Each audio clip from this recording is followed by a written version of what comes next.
ఎప్పటి నుంచో మనకి ప్రతిష్ఠింపబడి మన పెద్దలందరూ కూడా ఆ ఆలయం శిథిలమైతే, అలాగే విగ్రహం కూడా కొద్దిగా భిన్నమైనట్టయితే దాన్ని మార్చి మళ్ళా నూతన ఆలయాన్ని నిర్మించాలనేటువంటి ఉద్దేశం ఆలయ కమిటీ చాలా ఉత్సాహంగా. దీనికి ప్రధాన కారకులు మన కాశీ గారు, అలాగే వారి కుమారులు, సరిగ్గా బాబిరెడ్డి గారి పేర్లన్నీ మనకు తెలియనుకోండి, మొత్తం కమిటీ సభ్యులందరూ వీళ్ళందరూ ఎంతో కృషితోటి మొట్టమొదట ఇంటితోనే ఆలయ నిర్మాణం చేద్దామనేటువంటి సంకల్పం. చేతంటే చాలా ఖర్చుతో కూడుకున్నటువంటి ఆలయ నిర్మాణాలు ఇవన్నీ కూడా సిమెంట్తో కడితేనే ₹1,00,00,000 దాటుతుంది. అలాంటిది రాతితో కట్టాలి అంటే బేస్మెంట్ వరకు ఒక నిర్ణయంలో ఉంది. బేస్మెంట్ అయ్యేసరికి రాతితో కట్టేయాలి అనేటువంటి నిర్ణయంలోకి వచ్చేసారు. అంటే భక్తుల యొక్క సహకారం పరిపూర్ణంగా భగవంతుడు ఆ రూపంలో, భక్తుల రూపంలో కమిటీని ఆదేశించారు. వాళ్ళందరూ కూడా మేము ఉన్నాం, మీకేం పర్వాలేదు కట్టండి అని. ఆ రాతి నిర్మాణం ఇదిగో ఈ రోజున సాధారణంగా కొన్ని చోట్ల నేను ఇచ్చినటువంటి ప్లాన్లలో 2-3 సంవత్సరాలు పట్టేది ఆలయ నిర్మాణం అంటే, అందులో రాతితో కదా. ఇది మనకి కరెక్ట్గా ఈ రోజుకి 14 నెలలు పూర్తయ్యాయి. 14 నెలల్లో ఆలయ నిర్మాణం చేయడం అనేటువంటిది చాలా భగవంతుడే తోడే ఉన్నాడు మన వెనకాల. ఇంచేతంటే కంటికి కనబడితే మనం మామూలుగా అనుకుంటాం, భగవంతుడు అనుకోవాలి. కంటికి కనపడకుండానే కూడా తిరుగుతూ ఉంటాట. ఊర్లో రామదాస్ అనేటువంటి ఒక ఆయన ఉన్నాడు. చాలా వ్యాపారి, విపరీతమైనటువంటి సంపాదించాడు, కానీ భక్తిపరుడు. ఆయన ఎందుకు అంతా కూడా తెగించి తన పాండురంగుడు అంటే చాలా ఇష్టం ఆయనకి. అంచేత ఆ పూరి వెళ్ళిపోయి స్వామిని సేవించుకుంటూ ఉందాం అనే ఉద్దేశం కలిగి మొత్తం ఆస్తిని కొన్ని దాన ధర్మాలు చేసేసి కొన్ని కొడుకులకి వాళ్ళకి అప్పగించేసి ఆయన ఏమీ చేతిలో చిల్లిగా లేకుండా ఆయన అక్కడి నుంచి నడకదారిని పూరి బయలుదేరి వెళ్ళాడు. చాలా కాలం అయింది, బట్టలు మార్చిపోయాయి, చిరిగిపోయాయి, గడ్డం పెరిగిపోయింది. అక్కడ పూరి వెళ్ళే సమయానికి తన రూపం అలా ఉంది. లోపలికి వెళదామని దర్శనం చేసుకుందాం అనుకుంటే పూజాలు అడిగట్టారు. ఏమైనా నువ్వు బికార్లో ఉన్నావు, పిచ్చి వెళ్ళా ఉన్నావు, నువ్వు వెళ్ళడానికి వీల్లేదని బయటికి వెళ్ళి చాలా బాధ కలిగి ఆ రాత్రి అప్పటికే 4 రోజుల నుంచి తిండి లేదు. కానీ ఆ తిండి లేకపోయేసరికి ఆ భూమి పక్కగా పడిపోయినాడు. అలా ఆకలితో మురుగుతూ ఉంటే లక్ష్మీదేవితో అన్నట్టు పాండురంగుడు, చూడమ్మా నీ బిడ్డ ఆకలితో ఉన్నాడు, సార్ చూసి పలకరించి రావద్దా అని అంటే, లక్ష్మీదేవి బంగారు బళ్ళల్లో రకరకాలు పూరి జగన్నాథులకి ఆహారాలు నివేద్యాలు రకరకాలుగా ఉంటాయి కదా, అవన్నీ కూడా ప్లేట్లో పెట్టుకుని పట్టుకొని వెళ్ళింది. నాయన లేపింది, ఎవరమ్మా అంటే ఆకలిగా ఉన్నావు కదా, ముందు అన్నం తిను అని చెప్పి అన్నం భోజనం తిన్నాడు. ఎవరమ్మా అన్నాడు. ఇప్పుడే వస్తానని చెప్పి ఆ పడిన అక్కడే వదిలేసి అలా విడిపోయింది. అలా విడిపోయేసరికి అక్కడ మర్నాడు పొద్దున పూజలు తలుపు తీశారు. బంగారు పళ్ళెం కనబడ్డా. బంగారు పళ్ళెం కనపడేదని వెతుకుతూ ఉంటే బెచ్చగాడ దగ్గర కనపడింది. వీడే రాత్రి వచ్చి దొంగిలించినట్టు మనం బయటకు గిట్టేద్దామని మొత్తం అందరం కలిసి కర్రలతో కొట్టారు. ఆ కొట్టేసి లోపలికి వచ్చేసరికి జగన్నాథుల యొక్క ఒంటి మీద ఈ కర్ర దెబ్బలన్నీ కనబడ్డాడు. వీళ్ళందరూ వెంటనే అపరాధం చేశామని చెప్పి నమస్కారం చేస్తే అందరూ పెద్ద ఆయన ఉన్నట్ట. రాత్రి మనం కొట్టాం కదా, పొద్దున్న బంగారు పళ్ళాను దుబ్బేశాడని అతనే మహాభక్తుడై ఉంటాడు. ఇంకేంటంటే స్వామి తన ఒంటి మీద దెబ్బలు మార్చుకున్నాడంటే చాలా మహాభక్తుడు. ఆయన దగ్గరికి వెళ్దాన్నాడు అని చెప్పి ఆయన కాళ్ళ మీద పెట్టి క్షమాపణ చెప్పి లోపల తీసుకొచ్చేసరికి దెబ్బలన్నీ మాయ. అక్కడి నుంచి ప్రచారం, మనకు ప్రచారం హిందూ మతంలో పెద్ద ప్రచారం అయిపోతూ ఉంటుంది. కానీ మనం ప్రతిదీ కూడా నమ్మేస్తూ ఉంటాం. అబద్ధాన్ని ముందు నమ్ముతాం, నిజాన్ని తర్వాత నమ్ముతాం. అంచేత వాళ్ళు మొత్తం ప్రజలందరూ కూడా తండోపతండాలుగా సేవించడానికి వచ్చేస్తారు. కొన్నాళ్ళు గడిచిన తర్వాత పూరి జగన్ రాజుగారు కూడా వచ్చి ఆయన నమస్కారం చేసి ఖాళీ లేకపోతుందట. ఆయన అన్నట్ట, జగన్నాథుడు రోజు వచ్చేవాడు, పూజ చేసుకుంటూ కూర్చునేవాడు. ఆయన నేను విడిపోదాం అనుకుంటున్నాను, నేను ఇక్కడ వదిలిపెట్టి అన్నట్ట. అదే నువ్వు వెళ్ళిపోతావు, నేను నీకు కూడా వచ్చేస్తాను. మరి ఊళ్ళో ప్రజలందరూ భక్తిగా గట్టిగారు కదా గుడి, నువ్వు వచ్చేస్తే ఎలాగా అన్నాడు. అలా కాదు, నువ్వు రావడానికి ఇక్కడ నా మీద ఒట్టు పెట్టుకుని నువ్వు రావడానికి వీలేదు, నువ్వు ఇక్కడే ఉండాలి, ప్రజలు నడిపించాలి, నేను ఇక్కడి నుంచి వెళ్ళిపోతా అని చెప్పి అలా యాత్ర చేసుకుంటూ వెళ్ళిపోతున్నాడు. సరే మధ్యాహ్నం వేళ ఎక్కడ పెడితే అక్కడ భోజనాలు చేసి వెళ్తున్నాడు.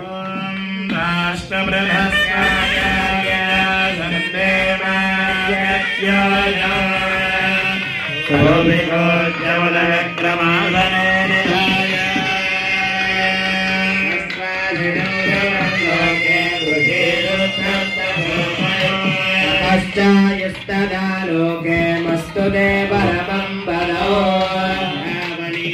పరమం పవిత్రం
నేను చెప్పబడుతోంది.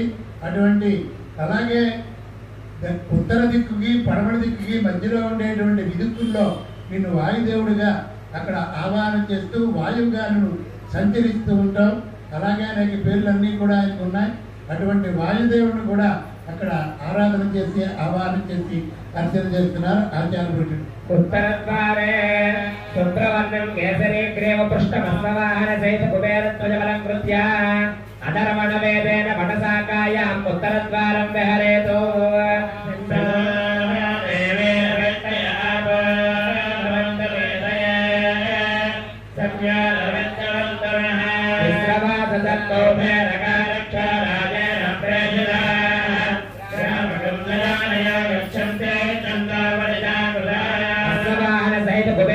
प्रतिष्ठापयाम्यो नमः।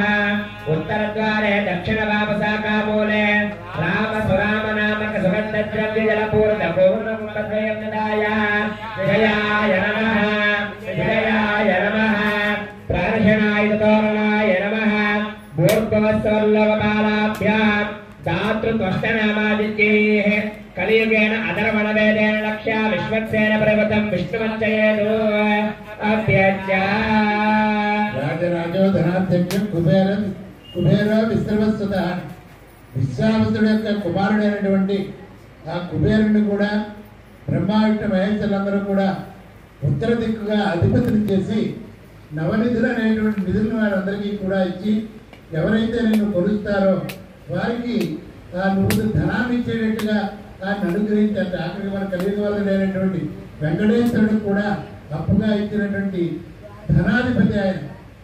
లక్ష్మీదేవి కూడా ఆయన ఎవరికి ఇస్తే అక్కడ ఆవిడ ఉంటుంది. ఆ లక్ష్మీదేవి కూడా ఆవిడ బట్టి మనం ఆరాధన చేసిన దాన్ని బట్టి లక్ష్మి ఉండడం లేకపోతే వెళ్ళిపోవడం అనేటువంటి జరుగుతూ ఉంటుంది.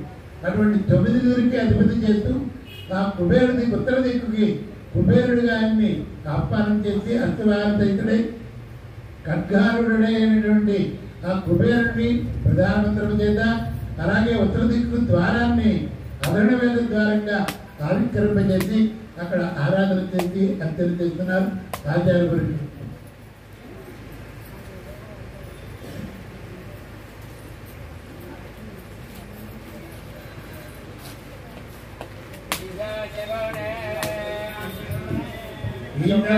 ప్రతిస్పందం వశభవాన సైత ఈశానధ్వజబలం కృత్యా సర్వలోకానాం ఈశానద్వయం ప్రతిష్టాపయామ్యో నమః. పరమేశ్వరుడు మనందరికీ కూడా తెలిసినటువంటి వ్యక్తే. పార్వతీ సమేతంగా ఒక దిక్కు ఊడిపోయిందయ్యా.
అంటే మన స్పైనల్ కార్డ్ లాగా అన్నమాట.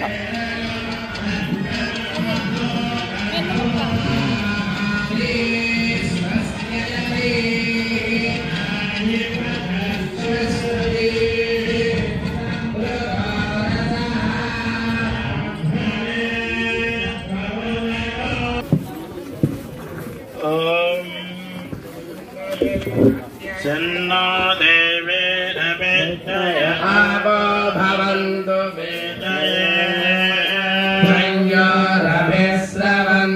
नः आप्यायत्वदवेदो देवेश्वरत्वो भविष्यम् अभावादस्य सङ्गते देवयागं वेदवयं भवान् संवृष्टया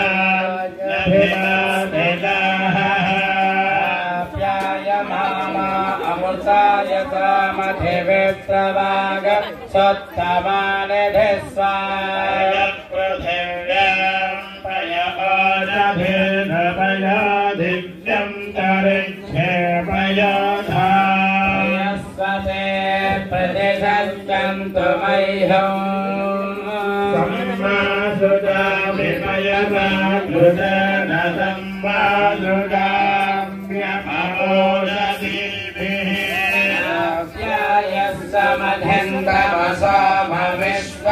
समधन्तमसोमविश्वाभिरूतिभिः समानस्तप्रधस्तवः युष्येये पूर्वतरामपश्यन्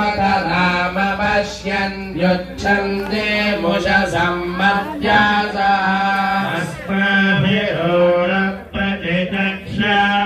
अस्माभिरोरप्रतिचक्षाभूतोदेयं तिये अपरे ध्रुपद्यानो सदुभक्तवेदा पद्यः पद्योपवेदाक्षरं च भूयोस्यै भुवनद्यमध्ये स्थायेनयं रङ्गनं वारिणास्तापयामि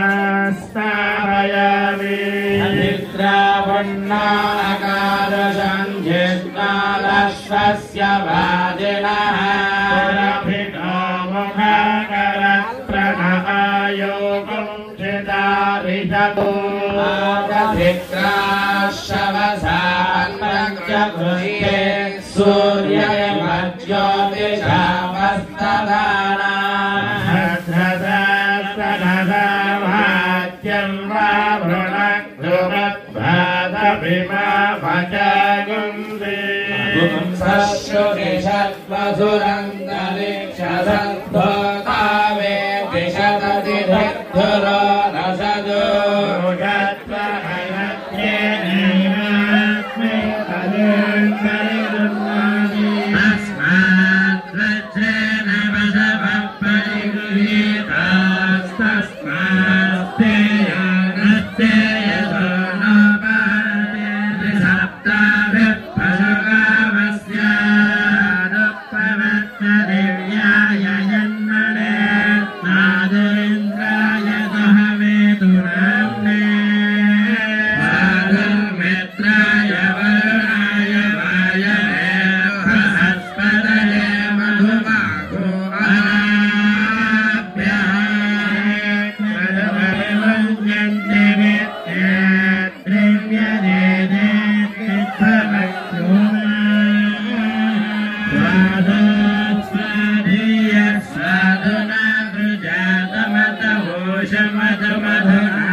विद्महे वासुदेवाय धीमहि विष्णु प्रचोदयात् वज्रनखाय विद्महे तीक्ष्णदग्गुष्ट्राय धीमहि नारसिंह प्रचोदयात् भास्कराय महद्युतिकराय विद्महे महद्युतिकराय धीमहि तन्नो आदित्य प्रचोदयात् वैश्वानराय विद्महे लालीलाय धीमहि तन्नो अग्नि प्रचोदयात्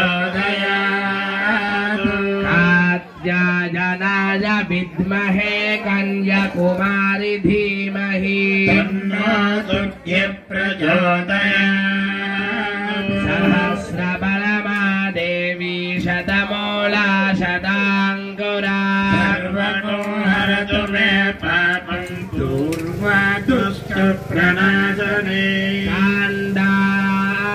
काण्डात् परोहन्ति परुषः परी देवाना दूर्वे प्रतनुसहस्रेण शतेन जाशतेन प्रतनोषि सहस्रेण विरोहसि चास्ते देवेक्षके विधेम कविता वया अश्वक्रान्ते रथक्रान्ते विष्णुक्रान्ते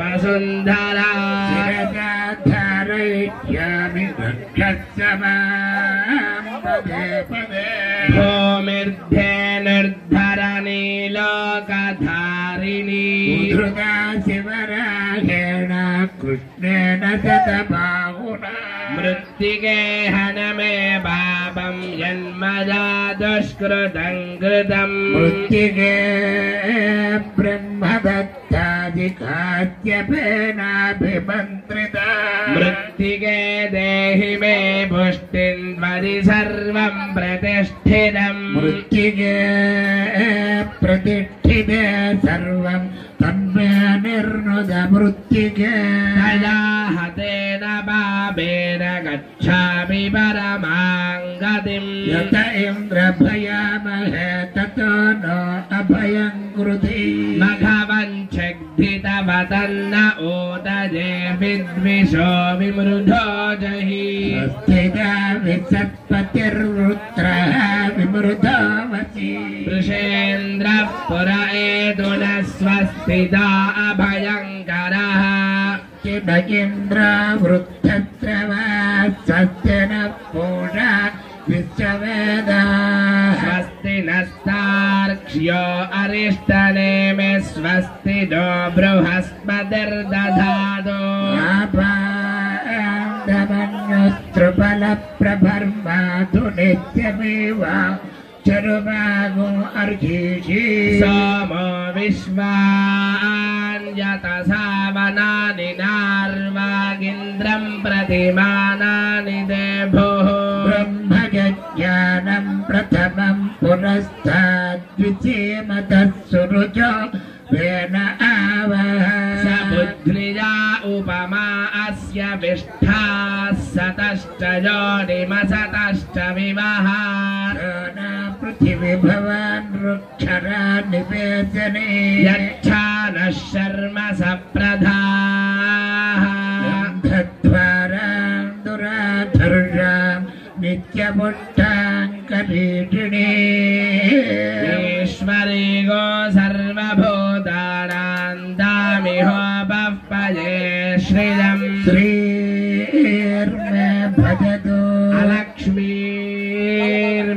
नश्यतु विष्णुमुखा वै देवाश्छन्दोभिरिमां लोकाननपजय्यमभ्यजयन् महागो इन्द्रो वज्रबाहुः षोडशी शर्म यच्छतु स्वस्ति न भगवा करोतु हन्तु पाप्मानं योऽस्मान् वेत्ति सोमानग्स्वरणं कृणु हि ब्रह्मणस्पदे क्षीवन्तं य औषिजं शरीरं यज्ञशमलं कुसीदन्तस्मिन् सीदतु योऽस्मान् द्वेष्टि शरणं पवित्रं विततं पुराणं येन भूत स्तरति दुष्कृतानि तेन पवित्रेण शुद्धेन पूता अतिपाप्मानमरादिन्दरेम सजोषा इन्द्र सगणा मरुद्धिक्तामं पिब वृत्रांशोरविद्वान् जहि शत्रु घोरपमृधानुदस्माथा भयं कृणु हि विश्वदानः मित्राण आप ओषधयत्सन्तु दुर्मित्रास्तस्मै भूयात् सूर्यात्मां वेट्टि यञ्च वयं विद्मः आपोहिष्ठामयो भुवस्तान ऊर्जे दधातना महेरणाय जक्षते यो वः शिवतमो रथस्तस्य भाजयते हनः शतीरिव मातरः तस्मा अरङ्गमामभोजस्य क्षयाय जिन्वथा आपो जनयथा जनः हिरण्यशृङ्गं वरुणं प्रपद्ये तीर्थं मे देहि याचितः मया भुक्तमसाधूनां पापेभ्यश्च प्रतिग्रहः यन्मे मनसा वाचा कर्मणा वा दुष्कृतं कृतं तन्न इन्द्रो वरुण बृहस्पतिश्चविता च पुनन्तु पुनः पुनः नमोऽग्नये सुमते नम इन्द्राय नमो वरुणाय नमो वारुण्यै नमोऽद्भ्यः यदपां क्रूरं यदमेध्यं यदशान्तं तदपगच्छत व्यासनाददीपानाद्यच्च उग्रात् प्रतिग्रहात् तन्मे वरुणो राजा पाणिना ह्यवमर्जतु सोऽहमपापो विरजो निर्मुक्तो मुक्तकिल्बिषः आगत्य पृष्ठमारुह्य गच्छेत् ब्रह्म च लोकदा यष्टाप्सु वरुणः स पुनात्मघमरुषणः इमं मे गङ्गे यमुने सरस्वतीस्तु दुद्रिस्तो मगो स च तापरुष्णिया सिग्नया मरुद्वृधे मितस्तजार्जीगीरे शृणुह्यासु सोमया पञ्च सत्यं चाभीत्थात्तपसोऽध्यजायत ततो रात्रिरजायत ततः समुद्रो अर्णवः समुद्रादर्णवादधिगं वत्सरो अजायत अहोरात्राणि विदधद्विश्वस्य मिषतो वशी सूर्या चन्द्रमसौ धाता यथा पूर्वमकल्पयतु दिवं च पृथिवीं चान्तरिक्षमथो सुवः पृथिव्या गोरजत्समान्तरिक्षे विरोदति इमागोस्तदापो वरुणः पुनात्मघमरुषणः पुनन्तु वसवः पुनातु वरुणः पुनात्वघमर्षणः एष भूतस्य मध्ये भुवनस्य गोप्ता एष पुण्यकृतान् लोकानेष मृत्योर्हिरण्मयो द्यावा पृथिव्योर्हिरण्यजगो सग्गोश्रितगो सुवः मनस्सु वत्सगोऽसि जाति आर्द्रं ज्वलति ज्योतिरहमस्मि ज्योतिर्ज्वलति ब्रह्माहमस्मि योऽहमस्मि ब्रह्माहमस्मि अहमस्मि ब्रह्माहमस्मि अहमेवाहं माञ्जुहोमि स्वाहा कार्यकार्यवकीर्णेत्तेन प्रोणः गुरुतल्पना वरुणोपामघमरुषणस्तस्मात् पापात् प्रमृच्यते प्रजाभूमिस्तति दुर्गाणि विश्वानावेव सिन्धुं दुरितात्यग्निः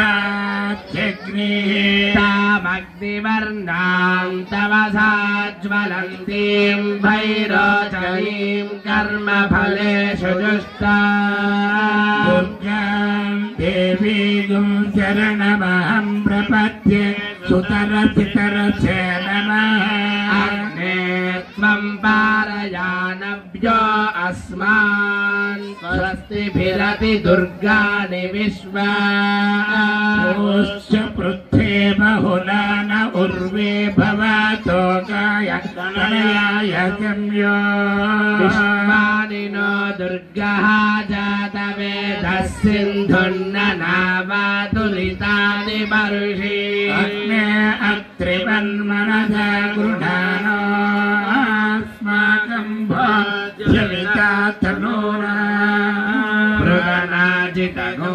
सहमानमुग्रमग्निर्न्नमग्नजे पृथिव्यै स्वाहा भुवोन्नं वायवेऽन्तरिक्षाय स्वाहा सुवरन्नम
ఈ గుడి మా ద్వారా శంకుస్థాపన జరుగుతుందని విగ్రహ ప్రతిష్ఠ జరుగుతుందని చెప్పేసి కూడా మేము కళ్ళ వహించలేదు.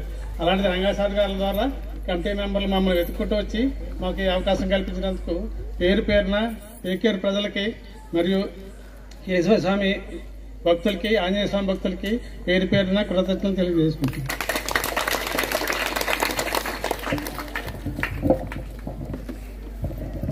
సభాయన మహా పేకేరు గ్రామస్తులకి పాలి గ్రామస్తులకి మధ్యన వారధిలాగా రంగాచారి గారి కుటుంబము వారి పెద్దలు 400 సంవత్సరాలుగా ప్రతి సంవత్సరం కూడా మీరు ఈ గుడిని నిర్మించారు. మీకు స్వామి ప్రసాదం అని చెప్పి ప్రతి సంవత్సరము కూడా వచ్చి మాకు స్వామివారి ప్రసాదాన్ని అందిస్తూ మేము వారసులు పలానా గ్రామంలో ఉన్నాము అన్నదాన్ని గుర్తు చేస్తూ కమిటీ మెంబర్లకు కూడా చెప్పి మాకు ఈ అద్భుతమైన అవకాశాన్ని ఇచ్చిన రంగాచార్యులు గారికి, అలాగే ఈ కమిటీ మెంబర్లకి మా మల్లిడి వారి కుటుంబం సభ్యున ధన్యవాదాలు తెలుపుకుంటున్నాం. మీకు సదా రుణపడి ఉంటాం. Thank you.